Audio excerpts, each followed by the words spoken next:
Hello and welcome to Zoe's Garage. Today is the day.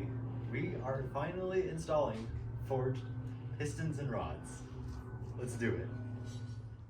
So, here we have my 2012 Mini Cooper S Countryman, which, for those who know, I have already blown up one engine, so we're going to try not to do that again. So, we're going to justify the installation of the R400 kit with CP Carrillo forged pistons. I want CP rods, but not on this budget for this specific build. So we're doing K1 rods. This will hold up to 600 horsepower. Factory block will not, but 350, 400 is my goal. So let's get started. Okay, so what we're gonna do is, well, we're gonna turn to the engine. So we're going to remove everything you see here: valve cover, charge pipe, turbo kit, manifold, intake, PCV, whatever mugwabs, drain coolant, drain oil, drop oil pan, pull head, yada yada. I'll show you guys on the way. So here's where we're at. Front end off, yada yada. Good stuff. Taking off the turbo kit.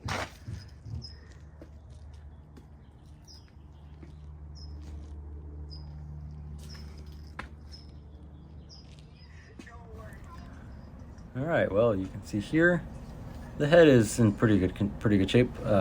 Really not too bad. Same thing on block side, pretty healthy. Coolant passages on both head and block side are a little dirty. Cylinder walls look pretty good. Tiny bit of hot spotting here in cylinder 1, but besides that, looks pretty good. A little bit of glazing on all of them, but that's kind of to be expected for an engine with approximately 110,000 miles on it. Really can't expect more than that, but everything looks pretty healthy here. Pretty happy with how everything looks. There's no cracking between the cylinders and the sleeves or anything, which is good because my last open deck N18 had the same issue, or well, it had that issue of cracking, and even if the engine didn't blow in the old setup, it was gonna run into issues really soon. Alright, here's the factory pistons that came out. Once again, about 105, 110,000 miles. Not bad, really. They're pretty healthy. Everything's healthy. All the rings rotate and everything. Just oil varnished. But honestly, I'm pretty happy with how they are. Way better than most of the engines I've taken apart. I know they'll clean up really easy. Crank journals look good. Happy with those. Pretty healthy. Cylinder wall is good. Everything's pretty healthy on this engine. Healthiest N18 that I have taken apart. Once again, this is how the head looks. We're going to clean it up, and we'll see how it looks after that. Just a little once over everything. A little bit of carbon in the combustion chamber. Not too bad. Normally I see more, but this is pretty common. Okay, so we have everything apart. I don't remember what I filmed last. It's been a few days. It took a while to get my pistons back from the shop, but we have everything back. As you can see, I gotta clean up the bores a bit again, and I got a clearance at the bottom for these K1 connecting rods. So that's what I'm gonna do first. This video is gonna be just a quick kind of skim through. I'm not gonna show you all my measurements and shit. Next engine I built, I will. But this one, I will not. So obviously I'm gonna clean that, prep that, give it a quick little hone. Here's our rods and pistons assembled. I normally have the machine shop do these for me just because anyone who knows these CP Carrillo clips are quite a pain to deal with. Everything looks nice, looks good. Not more than looks good, looks fucking great. A little ceramic coating on top of the piston there. Measuring out the shit. I'm gonna clearance the block first, hone it, and then go through, check ring gap, yada yada. That's what I'm working on right now. Right now my minimum gap is too tight. So once again, I'm gonna go through, get all that ready, and then I'll go through, remeasure everything, and hopefully drop these in by later tonight. All right, well, here's cylinder 4. A bit of carbon not the absolute worst, but really not that great. Cylinder 3, pretty much the same deal. Cylinder 2 is it's pretty crunchy, pretty nasty. And number 1 is just downright horrendous. No one wants to see that.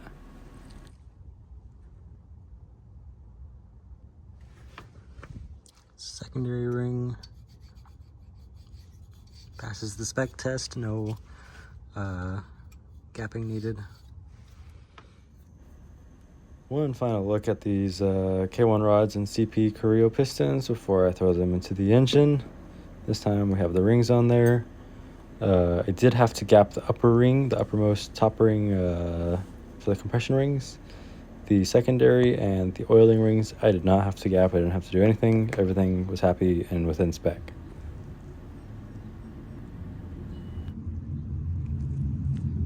And then you're gonna film these. Okay, so we are on the final cylinder of installing the forged pistons. Here we have our Harbor Freight piston ring compressor.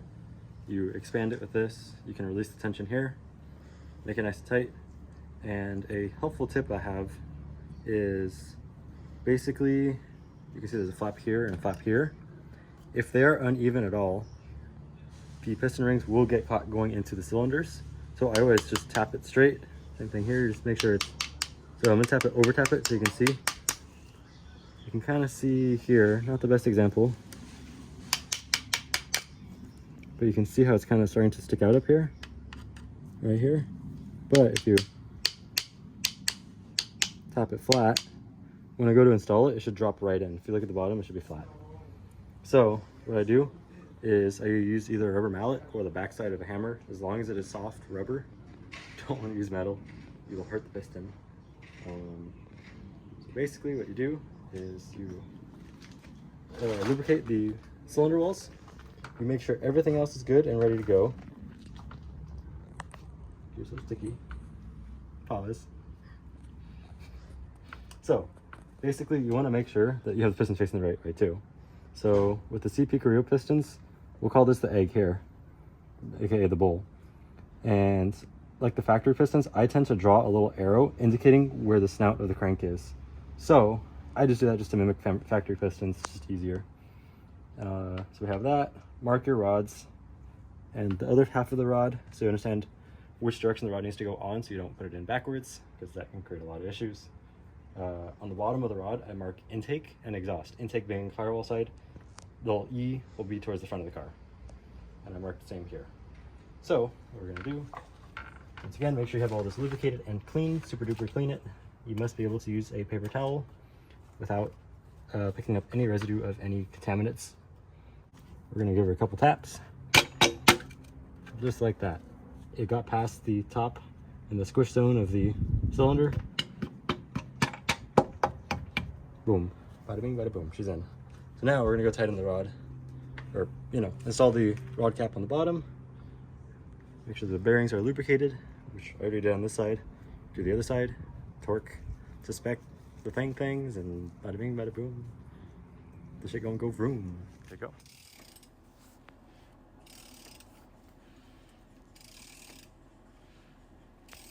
Okay, so what we're doing here is we are turning over the engine. Both because we're gonna put the engine to 90 degrees before top to tenor with cylinder number 1 or piston number 1 on the way up. But we're also checking for rod clearance to make sure everything clears. This is our final check. I've already checked everything else, but everything is good. All right, we have our Victor Rhines 0.90 millimeter head gasket on. Everything looks good, looks fresh. Now we have our ARP head bolts installed, ready for some boost.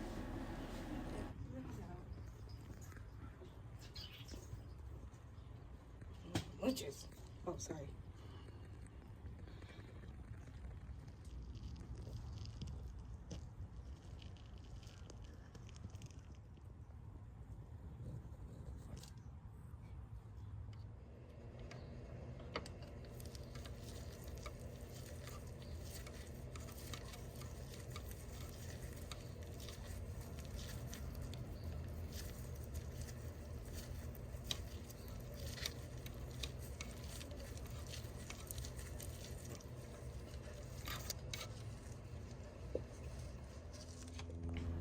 All right, well, we have more things assembled now. We have our turbo kit back on.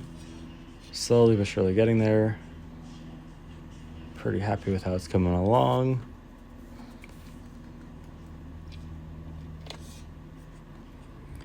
Okay, so here is where we are at. Yoink. Bada bing, bada boom. Everything is pretty much ready. All stuff left, coolant hoses, intake manifold, high pressure pump lines. Exhaust side is good, other than bottom of downpipe. Motor mount, oil pan, grounds, ECU. That's pretty much it though. A couple hours left, and we should hopefully be ready. Hold on. My bad. Go.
internals and retiming the engine, doing everything. Got to make sure you reset the adaptations for the car. You do that with the scan tool. I use the Foxwell NT710. You do the Vanos adaptations, the other adaptations, and then because I was playing with the cam and the third cam, which is for Valvetronic, the BMW Valvetronic system, I always reset the Valvetronic learning limit positions. So reset those also so that the car understands where it is, where it's supposed to be, yada yada. With that, we're giving it about 500 miles break-in. Actually, as I am filming this outro, we are at 480 miles, I want to say, on the new setup. Everything has gone smoothly. Very happy with it. Only issue is my blow-off valve is not routed correctly. It kind of works, but it's kind of also limiting boost, doing some nonsense. But I'm going to change that again to how it's supposed to work. And one of the next videos will be talking about why you should or should not install a blow-off valve on an N18 engine. But we have a workaround for that too. So yeah, that's pretty much it. Can't wait to start boosting. Shout out Mario. Coming for you. AKA I'm technically seeing him tomorrow, but not for this. We're gonna play with port injection on a different car, and that'll help prepare me to do the port injection and RPM built intake manifold on this car, which is very exciting because that will be one of the last things that this engine setup needs for more power. So yeah, that's pretty much it for this. I'll have canyon videos and polls and stuff once everything is finalized. We're on the first oil change with this setup, but 120-ish miles, I'm gonna change the oil, and we will be good to go pretty much to play with the boost. I've played with it a little bit, everything feels happy. Haven't turned it up yet, just a tiny bit above wastegate pressure, which is about 12-14 pounds max. But yeah, thank you all for watching. Hopefully you enjoyed the video. If you did, let me know below. And if I inspire you, let me know too. If you just want to chat, hit the comments. Okay? Thank you for watching, and until next time, goodbye. Check out. Whoop whoop. Anyways, yeah, once again, thank you for watching, and until next time, goodbye.